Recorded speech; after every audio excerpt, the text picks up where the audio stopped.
Au pas tous, bien-aimés frères et sœurs. Donald Trump vient encore de s'illustrer.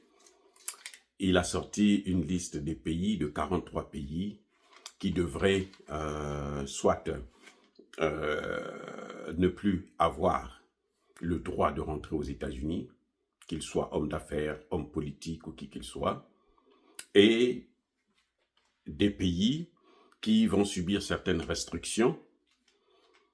Ensuite, une troisième liste, celle des pays qui ont reçu des injonctions de Donald Trump de pouvoir régler un certain nombre de problèmes au niveau interne avant qu'on puisse leur donner encore la possibilité à leurs hommes d'affaires et à leurs ressortissants de pouvoir obtenir le visa pour entrer aux États-Unis. Donc, dans ces trois catégories, vous avez au total 43 pays. Il y a 11 pays qui ne peuvent pas avoir le visa. C'est-à-dire que tu sois homme politique, que tu sois homme d'affaires, que tu sois citoyen ordinaire, tu n'as pas le droit de rentrer aux États-Unis. On n'a pas le droit de vous donner le visa pour rentrer aux États-Unis. Parmi ces pays, vous avez bien sûr des pays africains comme le Soudan, la Somalie, la Libye, et puis bien d'autres comme l'Afghanistan et autres. Mais en ce qui concerne les pays africains, il y a 3 pays africains qui sont dans cette liste. Alors, maintenant, vous avez une deuxième liste, qui est celle des pays où il y a une restriction. On interdit le visa aux hommes ordinaires, mais on autorise les visas aux hommes d'affaires. Ces pays-là, vous avez encore des Africains. Vous avez la Sierra Leone, le Soudan du Sud, vous avez l'Érythrée. Mais vous avez aussi Haïti. On considère tout ça, c'est l'Afrique, parce que ce sont des pays peuplés par des Noirs. Alors, dans l'autre liste, alors la liste jaune, ceux à qui Donald Trump donne des leçons de démocratie, de bonne gestion, de ceci, de cela. C'est vrai, ça ne marche pas dans nos pays, je comprends bien.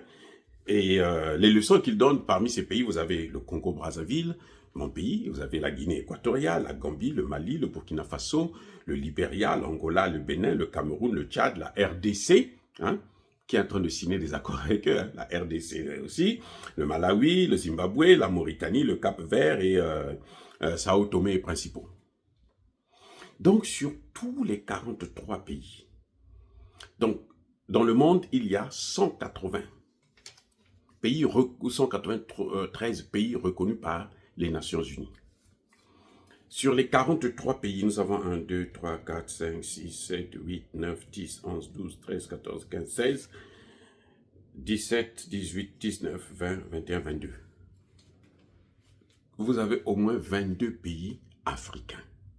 Sur les 43 pays, vous avez 22 pays africains dans cette liste.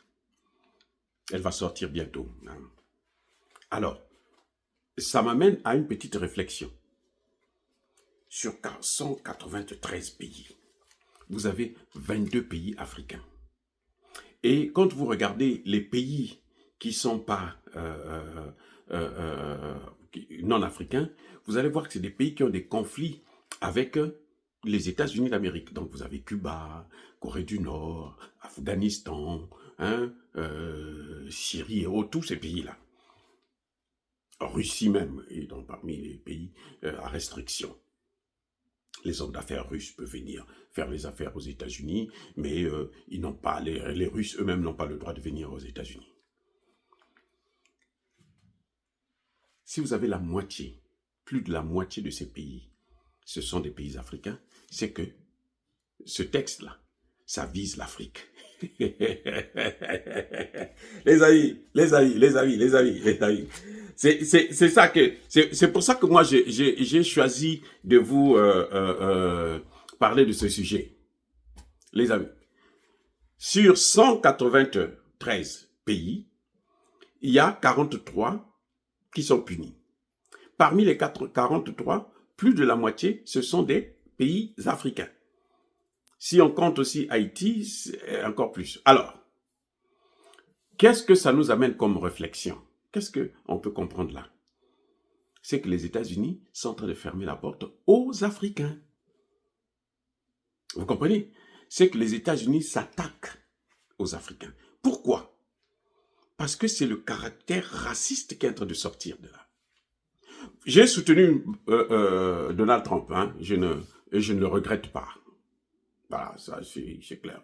J'ai fait mon choix par rapport à l'autre qui portait des jupettes là.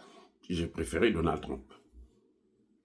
Mais ça ne peut pas m'empêcher de critiquer une politique qui n'a ni tête ni queue.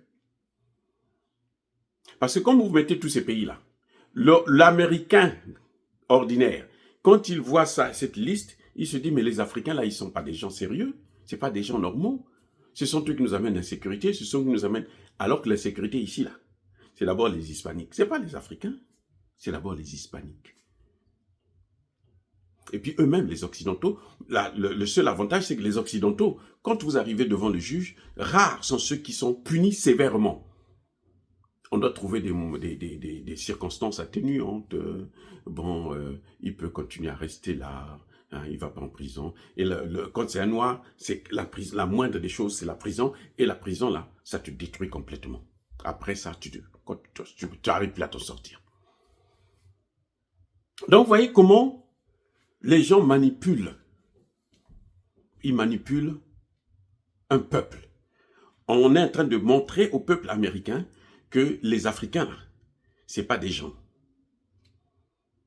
Ce n'est pas des gens. Parce que tous ces pays-là, ce n'est pas eux qui viennent faire la pagaille ici. Hein. Les Africains ne font pas, ils ne sont pas dans des histoires compliquées ici aux États-Unis. Non, c'est rare. Nous avons quelques-uns, mais quand on essaie de regarder les statistiques, non, c'est pas assez. Sauf que lorsque c'est un Africain, bien sûr, on fait plus de tapage pour montrer ce que nous sommes, que non, c'est irrécupérable. Vous voyez, ceux qu'on massacre ici, c'est quoi? C'est pas les Noirs américains, là, que les policiers tuent comme des oiseaux.